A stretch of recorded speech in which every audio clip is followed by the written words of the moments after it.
ادھر ابو کے ساتھ میں نے ویڈیوز بنائی. امی تو جب گئیں اس وقت میں ویڈیوز نہیں بناتی تھی, یہ بعد میں ہی شروع کیا میں نے کام.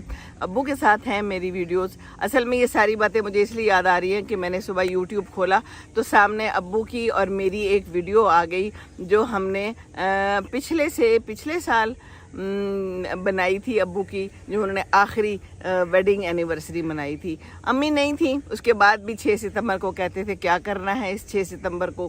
ہم بچے نہیں کہہ سکتے تھے کہ ابو امی تو رہی نہیں, اب 6 ستمبر کا کیا کرنا ہے, اب کون سی ویڈنگ اینیورسری امی کے بغیر. لیکن ہم نے نہیں کہا, ہم بچے اکٹھے ہوئے, ہم نے ان کی ویڈنگ اینیورسری منائی, پھر میں نے ویڈیو بھی بنائی, وہ ویڈیو بھی موجود ہے میرے لیے. بس یہ ویڈیوز بھی سرمایہ حیات ہیں, لیکن میں وہ دیکھ نہیں سکتی ہوں. ابھی تک میں ابو کی ویڈیوز اور ابو کی اور امی کی تصویریں نہیں دیکھ سکتی ہوں. شاید کوئی ٹائم ایسا آئے جب میں دیکھ سکوں, لیکن ابھی تک یہ ہے کہ ان کو دیکھ کے دل اندر چلا جاتا ہے, پریشانی ہوتی ہے. اور ابو ہمیشہ کہتے تھے کہ تمہاری امی بہت سادہ ہیں, تو میرے جانے کے بعد ان کا خیال رکھنا. ابو کو معلوم نہیں تھا کہ امی نے ہی پہلے چلے جانا ہے. بس وہ پہلے چلی گئیں, اتفاق سے دونوں ہسپتال میں تھے.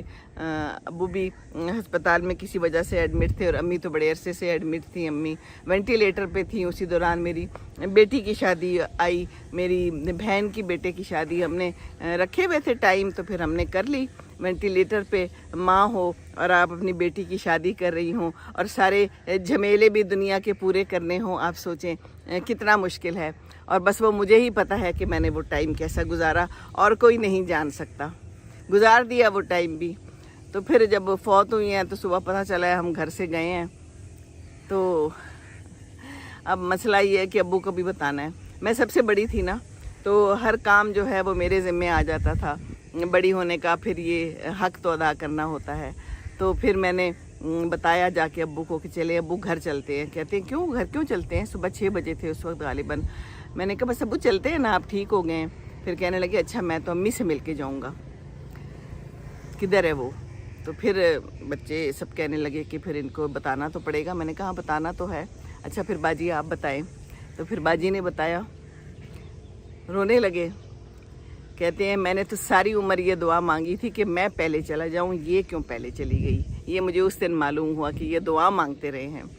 راستے بھر بھی روتے رہے. میرا بھائی تھا جو کہ امی کے پاس تھا, امی کا سارا کچھ اس نے دیکھا. اس کی طبیعت بہت خراب تھی. آگے میری بھابھی تھی, میں ابو کے ساتھ بیٹھی ہوئی تھی.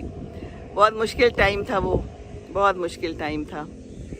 گھر میں آئی ہوں اور پھر میں نے گھر آ کے سب کو ناشتے بنا کے دیے ہیں, کیونکہ میں نے سوچا کہ بڑی تو میں ہوں, تو مجھے یہ کام بھی کرنا ہے, ان لوگوں کو دلاسا بھی دینا ہے اور ان کو دیکھنا بھی ہے. کام والے